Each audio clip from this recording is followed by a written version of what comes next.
Hello guys, আশা করি সকলে ভালো আছেন। আমরা অনেক ভালো আছি। অনেক দিন পর আমরা চলে এলাম আবার ঘুরতে আমাদের সেই সুপরিচিত রাস্তা ফটিকতলাতে। আজকের ওয়েদারটা অনেক সুন্দর, তো চলুন শুরু করা যাক। যে এই গোলঘরটি দেখতে পাচ্ছেন, পাশে একটি মসজিদ দেখতে পাচ্ছেন। এই গোলঘরটি নির্মাণ করা হয়েছিল আনুমানিক আজ থেকে 30-35 বছর পূর্বে। এটা নির্মাণ করেছিলেন ফটিক নামে, ফটিক জোদ্দার, তার নামের সাথেই মিল রেখে তিনি এই ঘরটি নির্মাণ করেছিলেন এবং এই স্থানের নাম দিয়েছিলেন ফটিকতলা।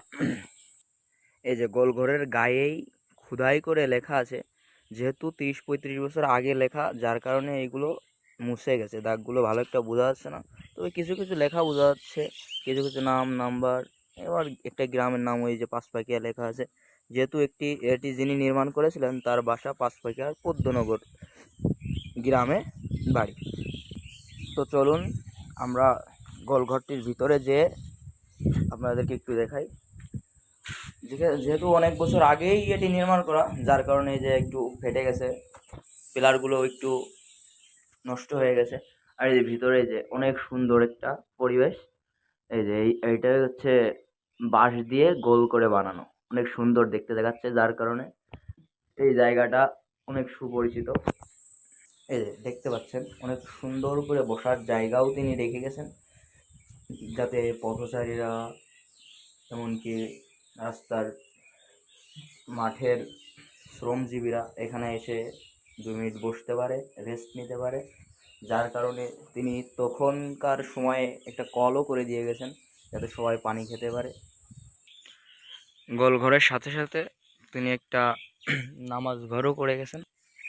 এই নামাজ ঘরে সবাই নামাজ কালাম পড়েন এবং পথযাত্রীরাও নামাজ কালাম পড়েন। যদি কখনো আপনারা আসেন এই জায়গাতে, এটি 1 নম্বর ফটিকতলা নামেই পরিচিত। এছাড়াও এই রকম গোলঘর আরেকটা আছে এখান থেকে 2 কিলোমিটার দূরে, যদিও এটা 2 নম্বর ফটিকতলা নামে পরিচিত। তো আপনারা যদি কেউ আসতে চান তাহলে গোপালপুর থেকে নিশ্চয় বলবেন যে আমরা 1 নম্বর ফটিকতলা নামক স্থানে যাব, তাহলে তারা আপনাদের এইখানে নামায় দেবে। তো আজকের মতো আমাদের ভিডিও আমরা এখানেই শেষ করতে যাচ্ছি। আশা করি আপনারা সবাই সাথে থাকবেন এবং পরবর্তী ভিডিও পাওয়ার জন্য আমাদের ইউটিউব চ্যানেলটি সাবস্ক্রাইব করে সাথেই থাকবেন। এবং সবাইকে ধন্যবাদ এবং আসসালামু আলাইকুম। আশা করি ভালো থাকবেন সবাই।